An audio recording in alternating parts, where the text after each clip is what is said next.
2. Hey everybody, this is your girl Liana Michelle, and I am faithfully her. I want to welcome you all to today's episode. Today I have a woman on with me who I found on Instagram, went to her website and was just loving her story and everything that she's doing to try to build our youth up in the community through her mentoring program. I just think that it's amazing anytime we're taking the time to give back. So I reached out, I wanted to talk to her, and she agreed to come on. So yay for that. So we have with us today Mrs. Porshe Colt. She is the founder and director of Breaking Barriers. She holds a bachelor's and a master's degree in science for accounting. So my sister is smart. I need her. Y'all know I can't count past my fingers and my toes. So y'all know I need her in my life.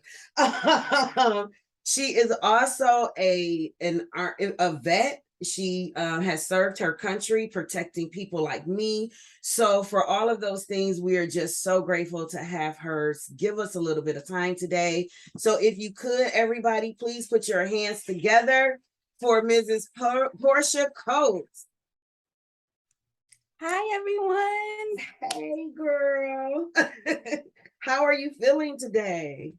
I am feeling well. How are you? I'm good, Porshe. So I just want to jump right in, if you don't mind. So I know you were born in South Carolina. Yes. Okay, and I was reading a little bit about your story. You lost your mom at a very early age. Can you talk to us a little bit about that experience and how it changed or motivated you? Yes. So I'm originally from Walterboro, South Carolina. I was born in Charleston, South Carolina, and my family were from Walterboro. I grew up in Walterboro, South Carolina, up until the age of 10, and then my family relocated to Texas. So I tell people all the time, I'm kind of in between. I've been between South Carolina and Texas pretty much majority of my lifetime. At the age of 3, I lost my mom. She was sick. She had an illness, and at the time they didn't have the medications for it. And she just ultimately lost her life, pneumonia in addition to her illness. And yeah, she passed, and we are at 27 years ago. She's been gone since she passed away. And that was ultimately a life-changing moment for me. At 3 years old, I lost my mom. It was like she was here one day, next day she was gone. Where's mommy? And I had a supportive family. So my grandparents, her parents adopted me. And so they raised me. And that pretty much was it was a huge transition because, by the age of 5, I was asking my grandmother, where's my mommy? Asking questions, and my grandmother, they decided to go ahead and start taking me to the cemetery. So I knew about death, or I had to learn about death pretty much early on in my life. And I was different from the other kids, from my classmates and my peers around, because they had their mommy or their daddy, or they had a parent, and so that was different for me. Although I had my grandparents, I didn't have my biological mom. Right. And my dad, he was around, but he wasn't around, right, as I would have liked him to be. And so just growing up without that mother figure and having so many questions, it kind of led me on a path of having a heart not only for young girls, for children, but especially those who have lost a loved one and a parent. And then that brought me into the whole mentorship phase of my life. When I was around the age of 9, I had a mentor. She wasn't from South Carolina. She was actually from North Carolina. And that changed my life dramatically, because it felt good to know that someone outside of your family, a complete stranger, cared and devoted their time to you when they really didn't have to, they weren't obligated to. Right. And so that's when I pretty much realized and learned like how the importance of mentorship was. And so by the age of 12 and 13, I started volunteering at summer camps and doing things like that. So I got into volunteering very early. And at 13, deep in my heart, I knew I wanted to eventually start a program. Didn't know the who, what, when, or the how. I just knew that it was something that God instilled in me that I knew I wanted to do. And 2020, Breaking Barriers, No Boundaries came about. Yes. Yes, I love that. So you said at the age of 12, you kind of knew that your calling was to continue in mentoring and helping others. How did you come to that realization at such an early age in life? Because, and I say that because I'm still trying to figure out the pieces of my purpose. You know what I'm saying? And I'm 48, like I'm old, and I'm still trying to figure it out. And a lot of people don't recognize or understand what their purpose is until they're older. So for it to Right. happen so young for you, what was that experience like for you? It was it was different. Because again, growing up, my early on, my childhood was a little bit different because I dealt with kind of early childhood trauma with the death and losing my mom, and I kind of had to uh, learn certain things earlier than what the normal child would. And in addition to that, because I had a supportive family, and I grew up in a household that they were very faith based, and I grew up in the church.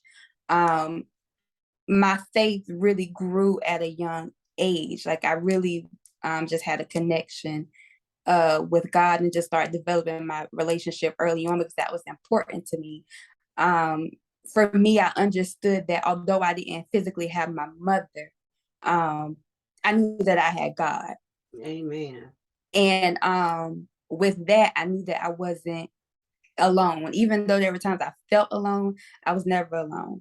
And so with that along the journey, it was just that relationship, that faith, and that understanding that you're different and it's okay. Um, but I also felt like I knew that I would meet other different children or different individuals along my journey. And so when I started volunteering at 12 at the summer camp, I actually I was volunteering at an elementary school that summer, and the kids were younger. And that's when I really found the journey, found the love and the passion for not just mentoring and volunteering, but for children. And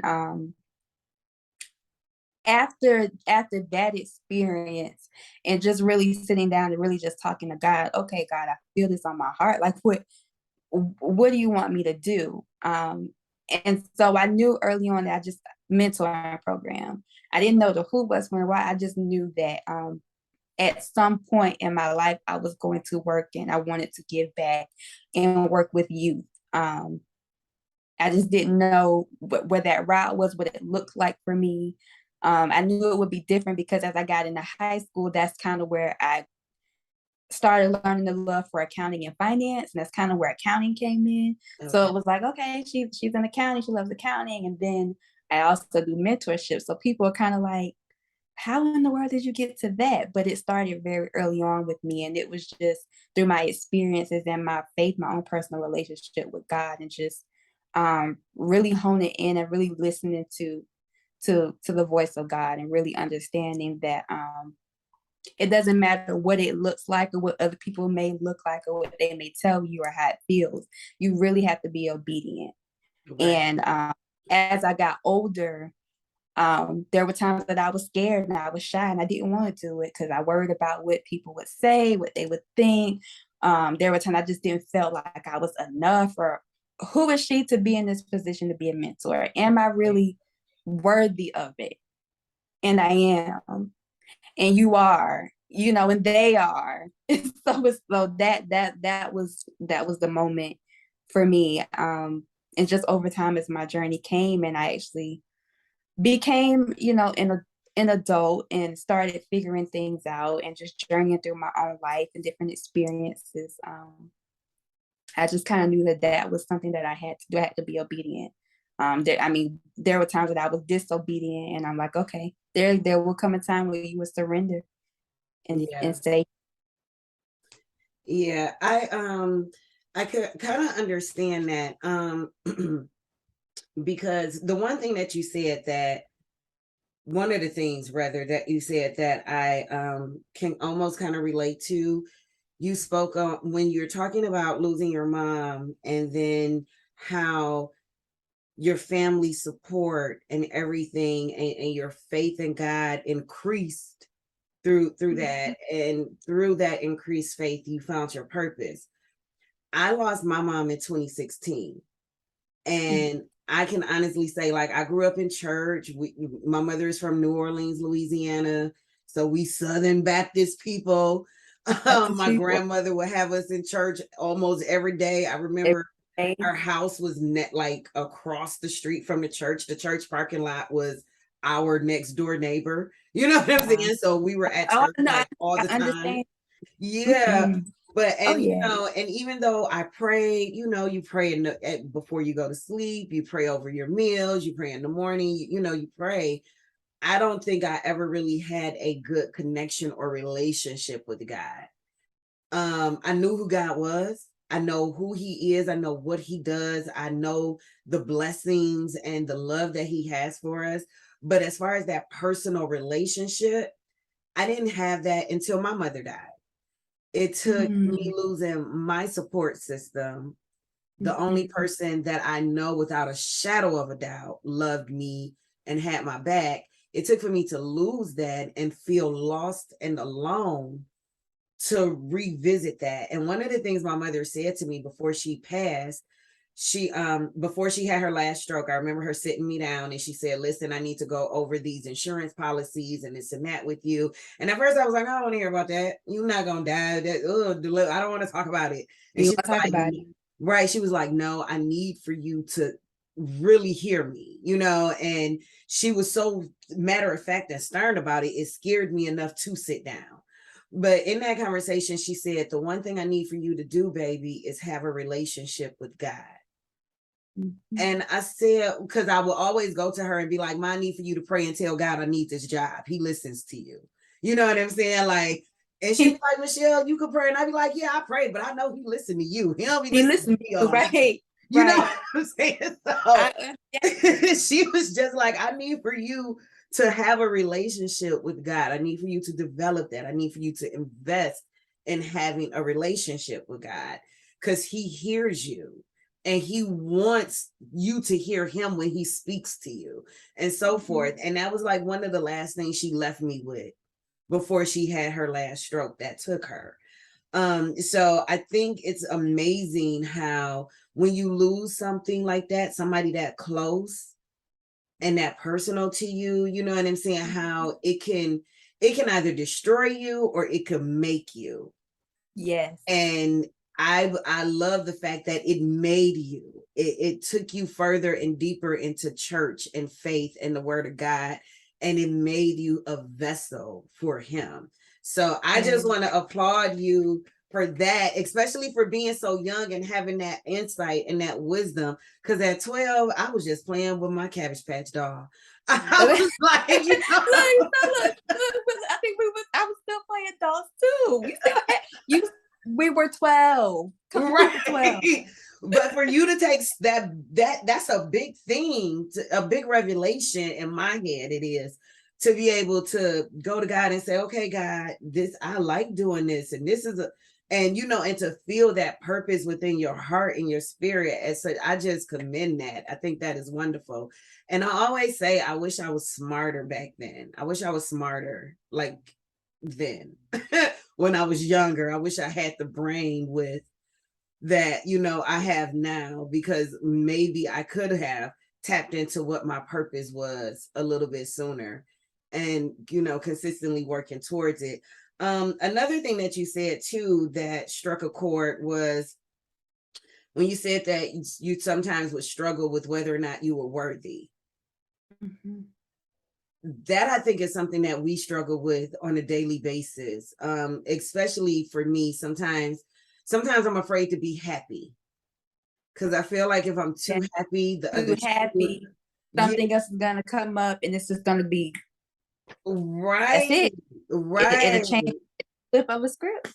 It'll change. Right. And I have to remind myself like every day, like, no, you know, you choose to be happy. You choosing gratefulness. You choose Mm-hmm. life. You're choosing these things.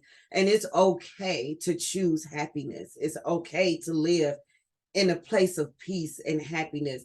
And you know, and like I said, it's a daily thing with me that I have to constantly remind myself of that I am worthy of some good things. I'm worthy of happiness. You know, I think sometimes we hold on to our mistakes and our past and we let that guilt fester and it makes us feel like we don't deserve anything more. And that's just not true. Right. Right. So I love that your mentoring program is taking it from where you're saying that you all the stresses and the struggles that we have in life. Your quote is you're using those as stumbling blocks and stepping That's right. stones and knocking down barriers. So Yeah. let's tear that up. Let's break that down for everybody. Stumbling blocks and stepping stones. Let's talk about them. Yes. Talk about it. So, um, we know that there will be obstacles in life. That's just the facts of it. There will be times when you will go through some hard times. And again, that just brought me back to my journey on losing my mother. That was a huge obstacle for me to get through and journey through. And so with that, um, I had to take it and shift my perspective, so Mhm. to speak. And once I shifted my perspective and I understood that just because it happened, just because it hurt, it can still work out for your good, that's really a stepping stone.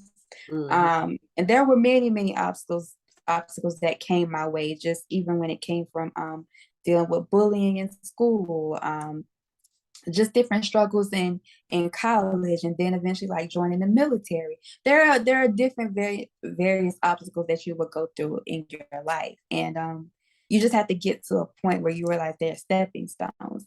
And to go back on your point, what you said earlier, when it goes back to loss, so loss will really open up your eyes and open up your heart. So not only did I lose my mother, but in 2019 I lost my grandmother. Oh my And my grandmother is who she raised me. She right. raised me. That was my mother. So that's who I looked at as mom. And I was still on active duty in the military at the time. And she passed unexpectedly. We weren't expecting her to pass, but she had dealt with lupus for years. She was diagnosed with lupus since I was 5 years old. So not too long after my mother, after her daughter, she lost her daughter. She was diagnosed with lupus, and I just remember her growing up always telling me, "Hey, Porsche, don't stress about things because stress can bring on ailments. Stress can bring on a lot of different things." And I didn't understand it at the time as a child until as I got older and older. And then when she passed in 2019, that was a huge loss for me because it was like, oh God, again? Like, okay, like you took my mom, but again, like it just felt like a second loss all over again. And so I went through a period, and at times still go through a period of grief because Yeah. that was my mom. Yeah. She was by she's my grandmother, but that's who I She had raised you. Yeah. that raised me. And so that was another spark of breaking barriers because she was gone. Now I gotta figure out this whole new way of living without her. Mm-hmm. And so that's a part of what kind of opened up, my heart, and really just being able to be like, okay, God, here you go. I can't do it on my own. I'm not gonna do it on my own. Use me. Let's do this. And literally that's how Breaking Barriers came about. When I was getting ready to go and basically go, say my last goodbyes and final wishes and all of that stuff, I was in the shower and I turned on the song, and it was Tasha Cobb Leonard's song, the "Break Every Chain." And Oh, as the song is playing, I hear breaking barriers, and I was like, oh, okay, well, that's it, just breaking barriers. So it initially was okay, breaking barriers, breaking chains, and then another song came to my mind, no limits, no boundaries, I see increase all around. I was like, okay, breaking barriers, no boundaries. yes. And so the name came in the shower as I was getting ready to go say my final wishes, my goodbyes, farewells, to my grandmother. And I just took that. I said, okay, God, that's what we're gonna do. And so I I got everything as far as like the paperwork and things like that, the formal aspect of getting things together and preparing for it. And just kind of going there. Now, this was during 2020, during the pandemic. So, of course, everything is shut down. The Right. world is just crazy. So, I have this program. And what can you do? You aren't able to throw any events. So, I was able to go ahead and create the website and just kind of get it out there and get it going, as far as just getting the name and getting the program out there. And so even with that, that was an obstacle and a struggle in itself, because we were going through a pandemic, something that we hadn't experienced before. Okay, how do we navigate this? And it really shook the world. And so I have really had to navigate on not only just starting something new and being a nonprofit and advocating and working with youth, but now, we're in an era where, things where everybody's wearing masks and things are shut down. You can't put on events. So now how do I navigate this? And still get the word out there and still be effective. And then for people to hear your story and understand and see that you're genuine too, because at the same time it's 2020 and it's kind of like, I don't want to be like that was a trend at the time, but it was like, okay, everybody got to figure out something to do because we don't know what's next. But I really wanted to make sure that that was the direction where God was leading me. And it came about, and I was able to kind of sit down and focus on targeting the area and the age group that I wanted to, and really going in depth with the programs with Yeah. Breaking Years. Yeah, I like that. I'm sorry about your grandmother. And that you had to experience that second loss. I too have lupus. I have a Wow. it's called discoid lupus. So my strand of lupus affects my skin. So I have alopecia now. I guess that's what, I don't know if that's the technical name I should use for the hair loss or what, but I've lost my hair, I've lost my eyebrows, my skin is discolored. I bruise easy. Like you Easily. can tap me and I'd be like, oh my God, 2 days later I have a big old bruise and it takes a month to Mm-hmm. heal. So Mm-hmm. yeah, living with lupus is complicated and stress is a killer.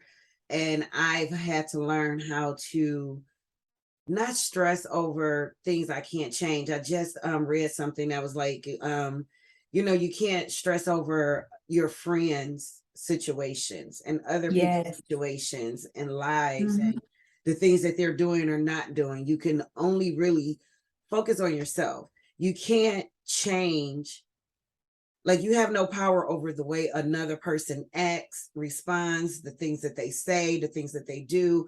You can only control your actions and the things that you say and do. And with me learning that and really embracing that, I find myself pushing away from my friends' problems. Like, Mm-hmm. I love you guys. I'm here to listen if you need to vent. I might bounce an idea too off of you as some advice or an opinion, but when that conversation is over, I'm done with it. You know what I'm saying? Done. Like, And the Yeah. old me used to internalize everybody's struggles, And take everybody's it with problems. you.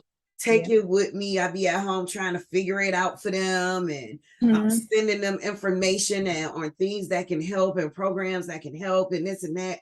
And it's like, gosh, you care about what they're going through way more than they care about what they're going through. And I Right. had to really learn to stop that because that was a high stress level for me. And I Mhm. feel so much better now. A part of me feels a little disconnected. I was telling my friend, since my mom passed away, I feel like I'm not connected to anything but my son. He's Mm. the only connection I Mhm. have. And then there's times where he irritates me or he upsets me and I shut down. And I have to tell myself, no, you can't shut down on him. That's your kid. You know what I'm saying? Like, you just have to address what it is and get past it. You can't shut down. And I'm just struggling right now with that connection for people that I used to feel and no longer feeling it. So, I'm a work in progress still, trying to work it out still. We all are. And something else that you said too that I liked, you said changing your thinking. That's something I had to start doing too. I heard somebody say, I can't remember where I heard it from, but I think it was a man, and he said, stop saying that things happen to you.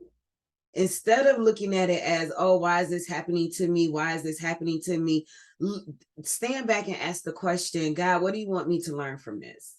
Yes. What am I supposed to get from this? Because this is Yes. happening for a reason. Yes. So, a lot of times we go through all of these hard things and these rocky roads, and we feel like all hope is lost. We have nowhere to turn. There's nothing more for us to do. And then we start seeing where other things are opening up for us. And we don't Mhm. always even associate the fact that all of this bumpy road, or all these stumbling blocks, as you stated, all these stumbling blocks were just that, those stepping stones to what God was intending for your life and the purpose that He Exactly. had for you. So I Exactly. agree with you. If we change the way we think about the things that's going on, it makes it a lot Mhm. easier when you're moving forward and moving past those things. Awesome. Yep. I agree. And to add on to that, um, something else, another thing that came with me and shifted my thinking is also understanding that it's happening for a reason, and we don't realize that at the times, but sometimes, sometimes it's not even about us. Sometimes Mm-hmm. we're going through things for other people. Mm-hmm. So that way that could be a stepping stone for them. So that way we can connect with them, with those who we're supposed to be introduced to. Those are the Mm-hmm. people that, God is going to bring in a line in our path. If you hadn't went through this, you Right. wouldn't have been, you wouldn't have been able to relate to that. Right.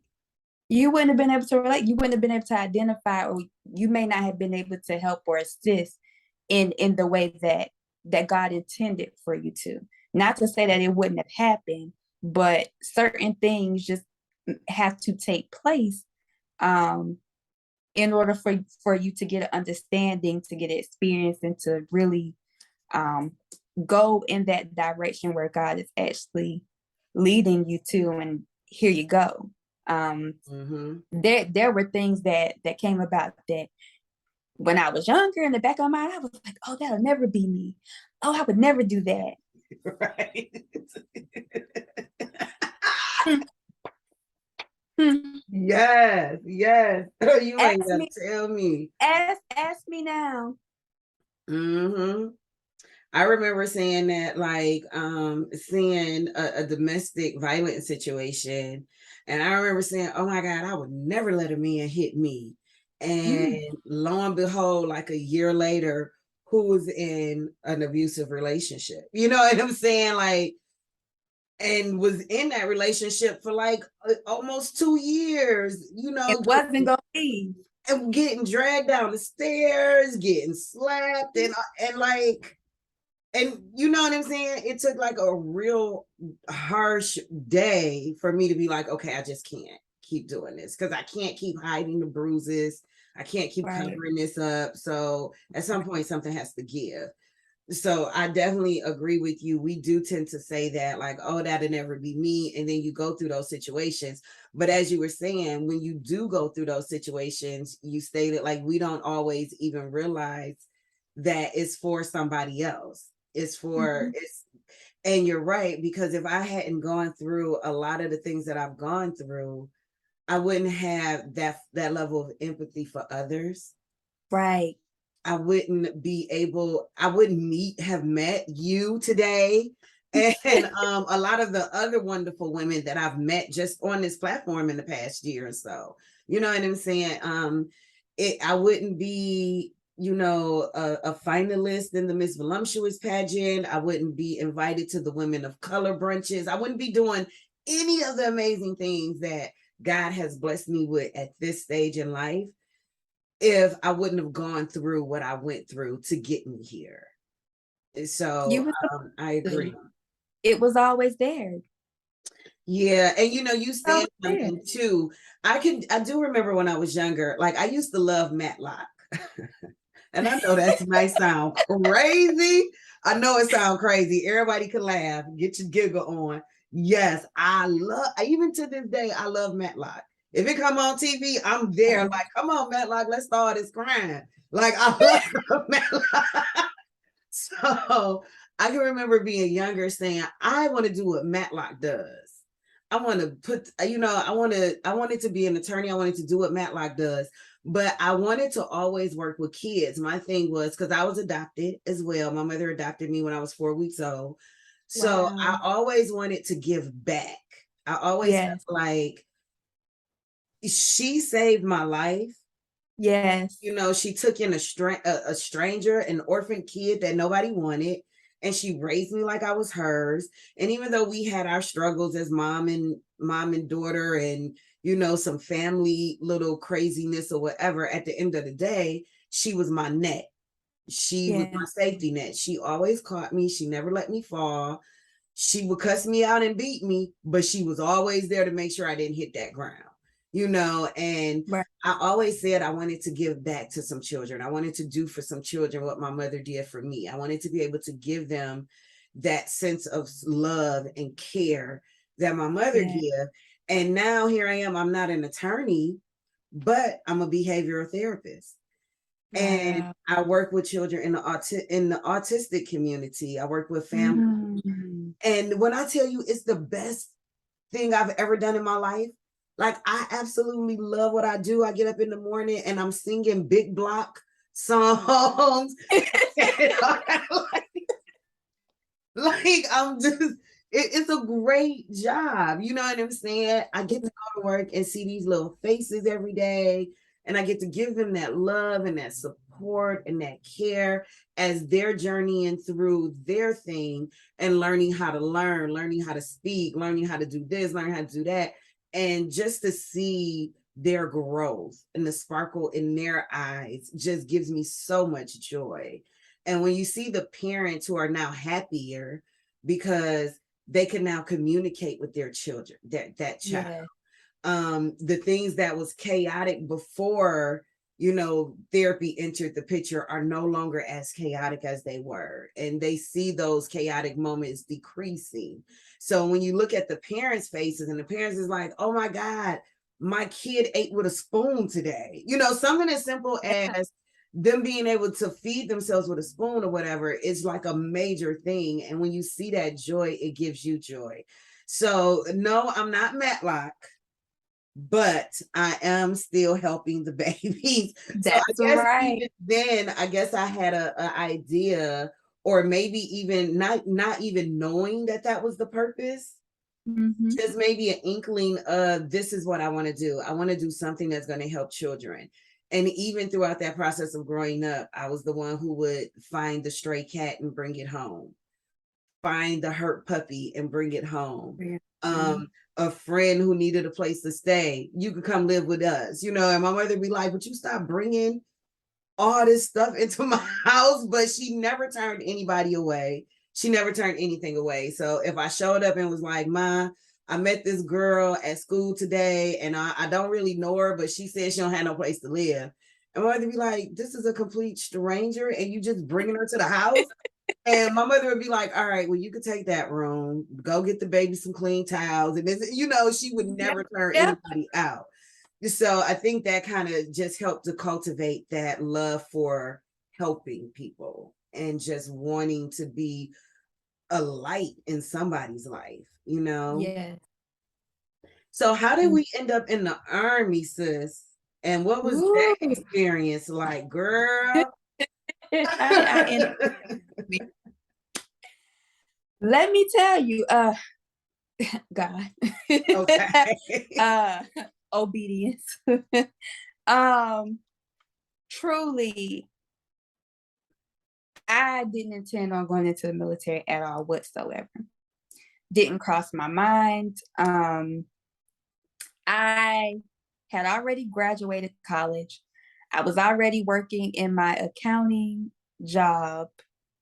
And one day I just decided in the back of my head, it's time to do something different. Mm-hmm. So I can go back to my senior year of college. And I was mentoring. I was a peer mentor on my campus in college. I mentored students academically, helping them learn different study tips and things like that. And I did that for my junior and my senior year of college. And my senior year, right before the semester was about to end and graduation was getting ready to occur, there was a grad assistant. And the grad assistant came and was like, Porsche, let me talk to you for a minute. I'm like, okay, sure, no problem. And the grad assistant's like, so what's your major again? I was like, accounting. And I was like, yes, I'm going to get my bachelor's degree and I'm going to go into accounting and that's what I'm going to do. Porsche, I think you missed your calling. And immediately my response was, didn't know where it came from. I didn't miss my calling. I know what it is. I just have a different journey to get there. Mm-hmm. And that's what I said. And didn't understand exactly like how it came about and how it was said, but it was him identifying in me that I was intended to also be doing something else. And I knew it. But at the time I had already, my degree was about to be confirmed. I was getting ready to graduate. Life was going to go on. And so fast forward, graduation comes, I get my job, and I knew in the back of my head that along my accounting journey, I want to be a certified public accountant. And in order to do that, they had certain requirements and things that you needed to do.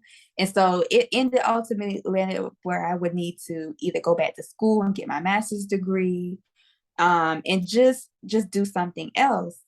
So I decided one day, I just decided to up and quit my accounting job. Walked out, went to the recruiting station, initially went for the Air Force. They were closed, of course.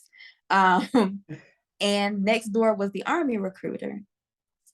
Walked in, like 4 or 5 recruiters in there, and there was only one that paid attention to me. Recruiter was like, can I help you? Are you in the wrong place? Mind you, I just walked off and quit my job. So I'm in business casual attire, also have on heels, and I'm walking into the Army recruitment station. Right. So get there, sat down, talk with the recruiter. By the time we got through discussing things and answering questions, I knew that I was going to join the Army. I had just decided, hey, this is what I'm going to do. It's time for a change. I'm joining the Army. And my family thought I was crazy. They felt like it was ridiculous because I had already graduated, had already a degree, I was already working. Why do you need to go into the military? Didn't really have a real explanation besides this is what I'm going to do and I'm going.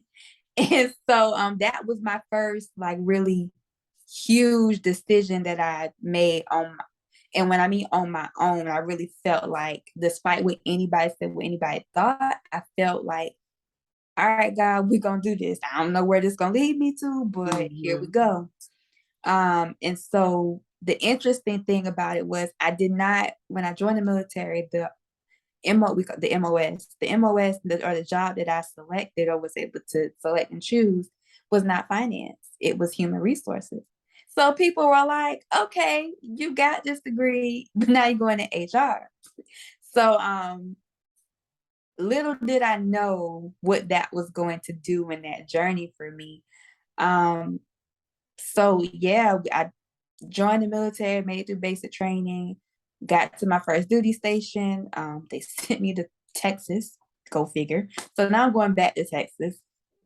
Went to Texas, and my journey started there as a human resources specialist in the Army, and that was eye-opening for me because that journey, it forced me to not only involve myself and work as a team and as a unit with other people, but people that I didn't know, people with different backgrounds, and just all type of different experience that came. But when I graduated from college, I would say that I was reserved, and I would like to say I was one-minded.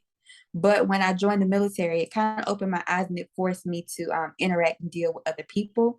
And it really opened up my skills as far as like customer service and really gaining in and working on that emotional intelligence piece that you may not necessarily always get at a university, at a school, or anywhere else. So the military really was another stepping stone for me that I didn't know was going to be a stepping stone. And so it literally just went from there. So I did that for 6 years and 18 days to be exact, on active duty. So I did that one deployment, came back, re-enlisted, got promoted, did so many great things while in the Army. I still say to this day, the Army is still in me. Enjoyed it. But when it was my time to go ahead and decide that I want to not re-enlist, that's what I decided to do because I'm like, okay, I served my time. I had that option. And so I was able to finish my contract honorably. And now I'm back in the accounting world and also doing breaking barriers. So yes, the Army really was, I would like to say, a last minute thing, really a last minute jump.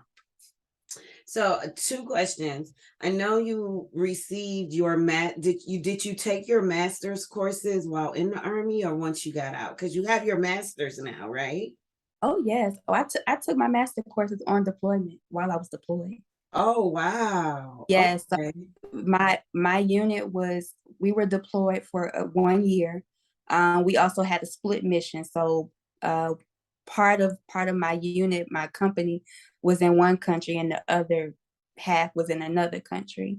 And so we just had one of those missions, and then we had to do a year there. And so I was able to take the opportunity and time. So I just decided that this is where I was going to work on my master's degree and my master courses, and that's how it came about. So I actually earned my master's degree while I was in the military. When I returned back from that deployment, my master's degree was completed.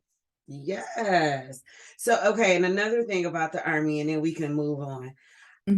So even though you had a position in human resources, you still had to go through your basic training. Did you Yes. still have to go? So you're still combat trained and ready if that happens. And in your deployment, did you have to see action or were you in an office, not a technical office, but off to the side in a more secure zone? I was in an office in a more secure zone. Yeah, right. I didn't know how to phrase that. So if you understand the lingo, yes, I was in an office in a secure zone. Right. Yes. um and yeah. Okay. All right. I was just wondering, because I don't know why I was always curious about that. Like, hey, because I can remember when I was getting ready to graduate from high school, I wanted to go to the Air Force. And my mother was like, I'll kill you before you do that. She was like, you better fill out these college applications. So she like flat out, she was like, no, you're not doing that one. And I'm like, but they'll pay for college. She was like, we'll figure it out. You're not doing that. So So yeah, what did you decide? I went to college. I wasn't playing with my mama. She was way scarier than Uncle Sam.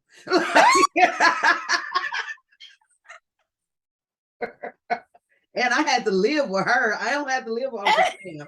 So, so yeah, that is so funny. But it's true though. She was just like, "Oh no, not you." Um, so I know you said that we talked about what led you to your business. So let's talk a little bit more about the mentoring, your mentoring program. What Yes. exactly does it consist of? So the mentoring program consists of where we target peer pressure, bullying, self-esteem, really a self-awareness and self-identity. So those specific subjects and areas are where we focus on with our girls that are 12 through 20. So we're focused on the middle and the high school range, but it's extended to 20 because we also would work with those young ladies who have maybe just completed high school or early on in their college years and they need a mentor and they're looking for some type of mentorship or a mentor that can help lead and guide them. With my experience being able to, where I have been in college, I have been in the military and the workforce. Um, I have access or knowledge of different resources and different other avenues where I could extend help or give information to those individuals. So that mentorship program is basically well-rounded for a lot of our middle school and our high school girls. And I target the middle school and the high school girls because we're in this era where they think everything is supposed to come like this. Yes. Everything is an overnight success. And just because you see it on Instagram, it has to be like that. That's how it is. And we have a world full of entertainers in real life and also and Mhm. on the TV we see their entertainers, they get paid. And so they're looking up to these people or they think, that this is the way to go, or they think that their path to success should emulate their path. It should look like that. And one of the things we do focus on breaking barriers is really honing and understanding that every journey is unique and different. Every girl background is going to be unique and different, but for them to embrace that uniqueness, really, really focus in on their own personal goals and how to reach them with the reality aspect, that understanding that life happens and things may not go as planned. And that's okay. You need to have plan A, B, C, and D, Mhm. and also have a mentor, somebody else to guide you and lead you. And so that's where we're at, as far as like what we do and what's kind of how we focus and do the mentorship with breaking barriers on that aspect. um a lot of people also aren't aware that we have the mentorship program, but then there's also another program, a part of breaking barriers, that's called Lawanda's Den. And that's based off of after my mother. My mother name was Lawanda, and Lawanda's Den is a separate program in itself where we really focus in on young mothers, young teens, and their children. So a part of my story, what a lot of people don't know and look into, is that my mother was a young mother. She was a teen when she had me at a very young age, and she did not get to see her 16th birthday. Oh. So, with that being said, I really focus and work with those teen moms and young moms because they tend to get overlooked and Mhm. shunned. And you may not really understand the circumstances of their choices or what may have occurred. And so breaking barriers is also inclusive in that aspect when it comes to not just being for certain girls who achieve the great accolades and they get good grades and they do great things. That's great. We want you to do that. But there are girls who also, they may not have that support. They may not have the emotional support, even the background when it comes the socioeconomic background and just different things. They may not be at a certain education level, that the other girl was at, or Right. just different things. And so we try to really be inclusive and focus in on not just one girl or have the amazing girl. We want all girls, because all girls are different and all girls are going to have different interests and different things like that. But then we also know life happens, different life choices. And so a part of LaWanda's Den is me also giving back to the young mothers and their children, and focusing on that, because my mom was a young mom, and a part of my story with Breaking Barriers is, ultimately being her daughter and her child. I ultimately end up breaking barriers on my own and within my own story, because of understanding and knowing a little bit about her story, and just knowing that I want to beat the odds and beat the statistics. Yeah. And so just even with that, that's kind of a part of breaking barriers, and just the story in the background and different things like that. Well, I like that. And I'm sure you know this. I'm sure your family has probably told you, your family and friends, but I'm sure both of your moms are very proud of you and Yeah. the things that you're doing. The one thing I always say, when we're talking about our life journeys and the things that happen to us in life, some people don't stay strong through it. So they might self medicate, they drink, Mm-hmm. they turn to, the wrong crowd looking for that love or that acceptance and that support. Exactly. And I was one of those kids, who was looking for love in all the wrong places, looking for acceptance in all the wrong places, with my abandonment issues and all of that kind of Mm-hmm. stuff. It was just a lot, and I found myself looking for it in the wrong areas of life. And now, I mean, and for a long time I was ashamed and ashamed and ashamed, but now I'm like, nope, I needed to do that because it Yeah. made me smarter. I wasn't Yeah. smart before. You know what I'm saying? Like I had no Yeah. street smarts. But going into that and living that life for a while, it gave me street smarts. It opened up my eyes to a lot of things that I was unaware of and didn't know about. And it made me better at the end of it, coming out on the other side of it. It made me stronger and it made me a better That's person. right. Um, but a lot Obstacles of will come. people Will you fold or break barriers? Will you fold or break barriers? break them barriers. Yes. And a lot You, of people fold. And, I a worked, lot of people fold. yeah, I worked in a mental health clinic for several years, and I dealt with adults at that time. And a lot of the adults were substance abusers, had Mm. substance abuse, mental health issues, and so forth. And in talking to them and doing group therapy sessions with them and things of that nature, you always have to find out, like, when did this start?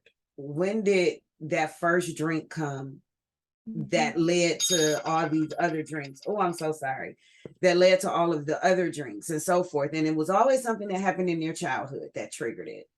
It Mm-hmm. was always like, oh, when I was 8, this happened. When I was 15, this happened. When I was this age, this happened, or I saw these things at an early age and no one ever talked to me about it. I never was able to understand it or process it.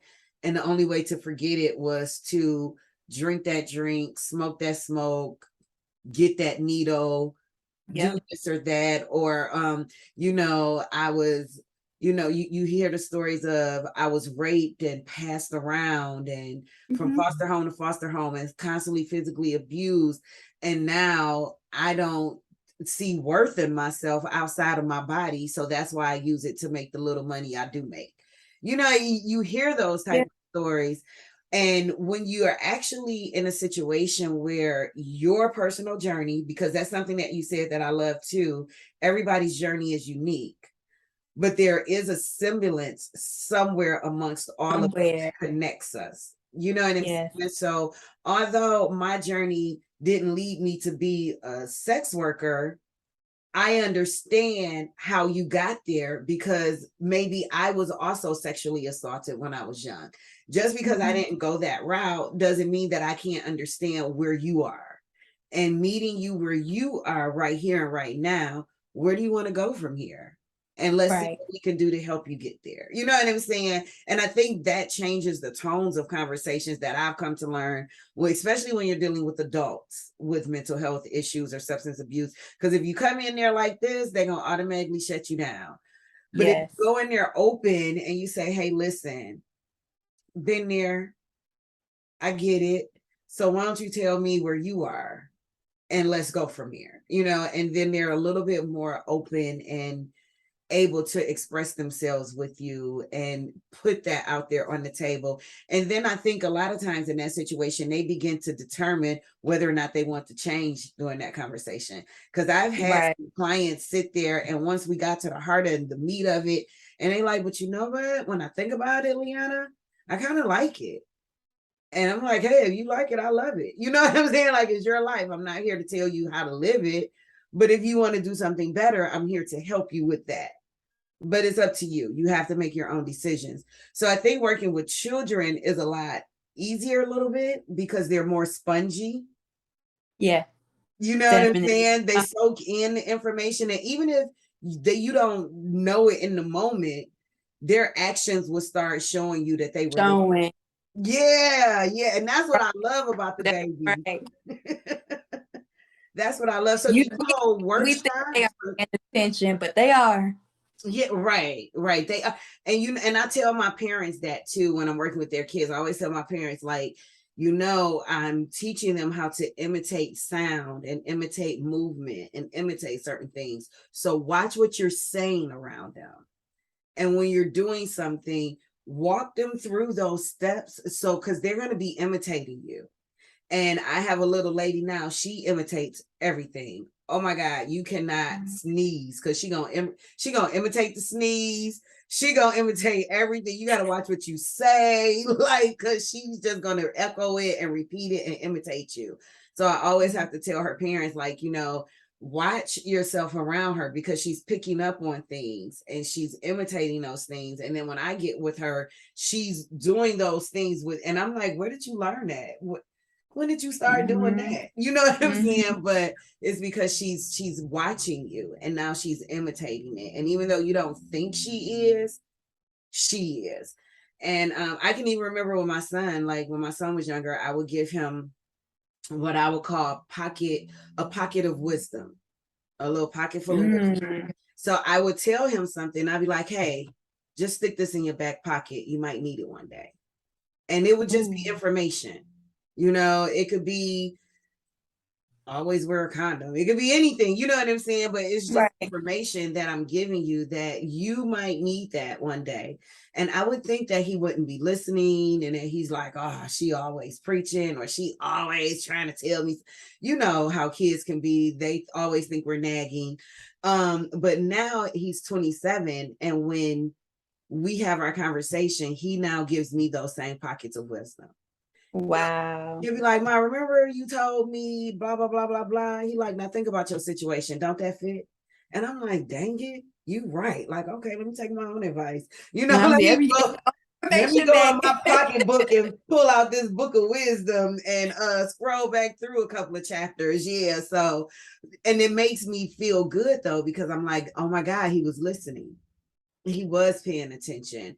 And with the way he moves now, I see it in his actions. Like my baby was actually listening to his mama, So they listen. So everybody, your kids are listening. They are watching. They are soaking you up. Watch the messages that you put out there because those are the lessons that they're learning. So be aware. The everyone's journey is unique too. I wanted to kind of go back to that too because like you said, everybody does have their own journey and everybody's journey is unique. And I can remember being younger and going through things and being made to feel ashamed.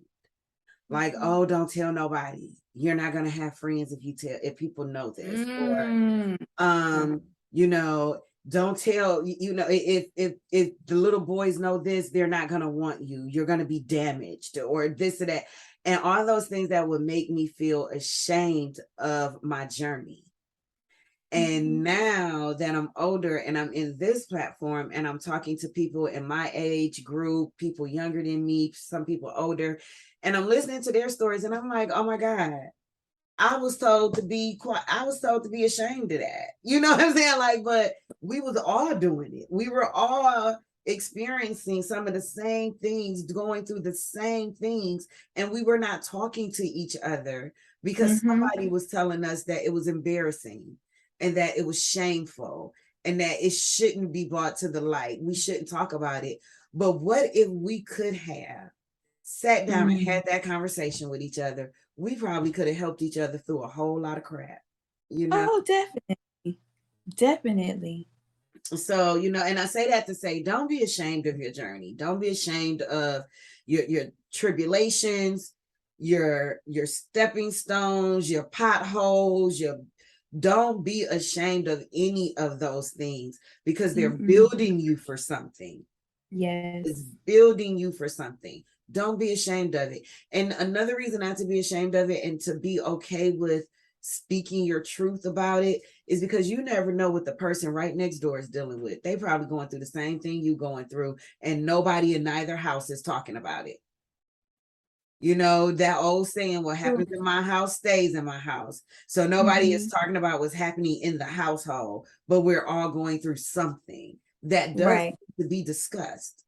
So find that person that you can talk to, whether it's a counselor, a friend, a pastor, somebody that you can go to and you can be vulnerable and safe and express those things and get it off of your chest, and don't hold that shame in. Don't walk with shame. Because I'm telling you, I walked with shame for like 30 something years, just being ashamed of my past, just being ashamed, and really probably just getting to the point where I'm no longer ashamed of it. So now I'm like, I don't care what y'all gonna do about it. You know what I'm saying? Like, I'm an old woman now. What you gonna do? So I can't keep carrying that on me. You know what I'm saying? And that shame leads to stress. And as we Yes. said, stress is a killer. That's the killer. So before we go, because I know you probably have to get out of here real quick though, before I go into this last round, are you holding seminars or workshops for your mentees? Like, how are they doing that? How are you doing that? So I just opened up my mentorship. Like, I officially opened up the mentorship this past, like literally this August 2022. And so we're in that stage where the mentorship program is open, and we are in the process of developing and doing more workshops, getting out in the community and connecting with other nonprofits and mentor organizations as well. One of the things that I also have come to learn on this journey of what I do is God also wants me to speak. And so with that, this year was also the year that I was able to connect with other nonprofits and speak to other young girls. So not only am I breaking barriers in the local community, I will break barriers in multiple communities. So breaking barriers is open. We're open. We have workshops that are planned and in the process of planning, not only in South Carolina, but in other areas as well. Definitely Georgia, North Carolina, just different areas there. But for the meantime, there are workshops and events that are being scheduled later on. Well, we're already in October, so more so near the end of December, doing some things for, the holidays and toys and just different things like that, Yeah. for the children. Well, definitely keep me posted. I would love to be able to feature that in my newsletter, on my Yeah. website. repost and your flyers or your promos or whatever you're doing for it, Yes. repost and help any way I can to continue to bring light to what you're doing, because I do admire what you're doing. I always tell people that I talk to who are mentoring young people, I wish I would have had that when I was younger. I wish I would have had that person invest in me on that level, because I needed it and I didn't get that. And if I would have had that, I feel like maybe some of the hurdles I wouldn't have had to jump. You know what I'm saying? I Yes. could have possibly walked around a few of them, but I wouldn't Yes. have had to get that running start and jump, But in that, the fact that you jumped anyway and you kept Amen. going says a lot. Amen. Amen. So although you had to jump, it's okay. Because Yeah. guess what you're doing, that saves somebody else from really having to jump. Amen. Yes, it does. Yes, it does. And and I'm grateful for that. Like I said, I'm grateful for it all. But I'm just, thinking of, I guess, my era, being born in the 70s and a child in the 80s, experiencing those things. There wasn't a lot of those type of things that was just open Yeah. or known. I'll say that. Even if they existed, it wasn't an awareness. It wasn't in the community like that. It wasn't something where everybody just knew, because of course it wasn't in the internet era, so it's not like you could Right. just go and sit in front of your computer and find all this information. So if you Right. didn't know about it, if it wasn't presented to your area or your neighborhood or in your church, then you really didn't have a way of knowing about it. So I do admire what you are doing, so you keep up the great work. Okay. Well, thank you. And I Well, appreciate you for having me. oh, no problem. Before I let you go, though, we're going to do something new that I'm Okay. starting for this season. And I always Okay. give a shout out to Mr. Richard Heath, because I took it from him. I was a guest on his podcast, and he did a lightning round where he just kind of asked questions. And I said, oh my Okay. God, that's so cute. I want to do that. So I kind of stole it, but I give him credit every time I do it, so he don't get mad at me. So what I like to call it is the faithful freestyle. Ooh. And Okay. I'm going to ask you some questions, and you're just going to give me some answers. And it's just to kind of help us get to know a little bit more about you. Okay. Okay. All right. You Okay. ready? So I'm the ready. first question is, what is the best piece of advice you've ever received? Ooh. There's no such thing as can't. Yes, I like that. Let's see here. What movie can you watch over and over again and never get tired? Ooh.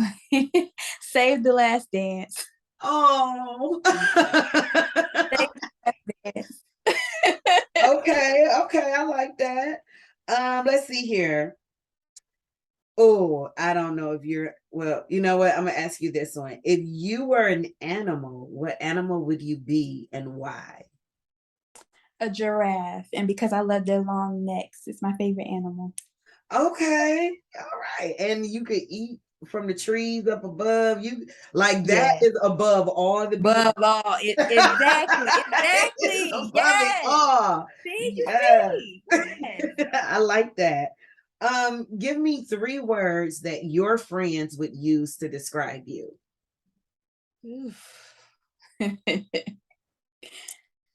Persistent, hardworking, introvert. Okay. Okay. I could kind of get the introvert part on the end. You don't seem like Mhm. you out here just living it up and partying in the club and all, you know what I'm saying? So I can feel that. Mhm. Okay. And, But there, huh? I said, but there was a time. Right, Wait. right. But yeah. Okay, that was back before the twerk was the twerk. Yes. It was just dropping it like it was hot. I feel like it was. Yes. Yes. Who was your childhood celebrity crush? Childhood celebrity crush. That's kind of tough because for me, my era, it was definitely between Lil Bow Wow and Lil Romeo. Oh, yay, little Bow Wow, little Romeo. Now, I'm gonna say, and I'm only gonna say this because I really, really love No Limit. I really, really love Master P. Mm-hmm. I love the whole Army. I love the whole New Orleans, Louisiana vibe. And because I met Lil Romeo once, Okay. it has to be Lil Romeo. Okay. And it's funny that you said No Limit. So my mother is from New Orleans, and my formative years were I was raised in New Orleans. So like kindergarten through fourth grade, I lived in New Orleans. And I want to say it was like Second Ward was the area that they called it. And Yeah. when No Limit came out, you couldn't tell me I didn't know them personally. Don't know these people personally, but you couldn't tell me that. Like I literally went and got the tattoo of the tank on my leg. You got the tank? Yes, girl. I went and got the tattoo of the tank on my leg. You couldn't tell me I wasn't a No Limit soldier. I had No Limit soldier. I had Okay. every album. Master P dropped an album every week, and I was in Sam Goody every week buying it. Like the whole Master P No Limit collection. I think I still own all those CDs somewhere, boxed up. But yeah, complete No Limit fan. So I'm with you there, on sister. Same. Yes. Yes. Yes. I love his mind. I love the way how he thinks. I love his entrepreneurship, and I really like how he's Yeah, I follow him now, and I listen to when he gives business tips and advice, and he talks about ownership and just marketing yourself as the brand and building on that. And like I listen to that even now, and it's a lot of encouragement in there. So I agree with you 100% on that. I really, really do. Before we go, I usually like to have my guests, if they could, leave us with a final thought, like a final word. What do you want the people to walk away with after meeting you? After meeting me, I want the people to walk away with knowing that they aren't alone, that there are people out there who really and truly will stand by you, support you, are praying for you, whether they know you or not.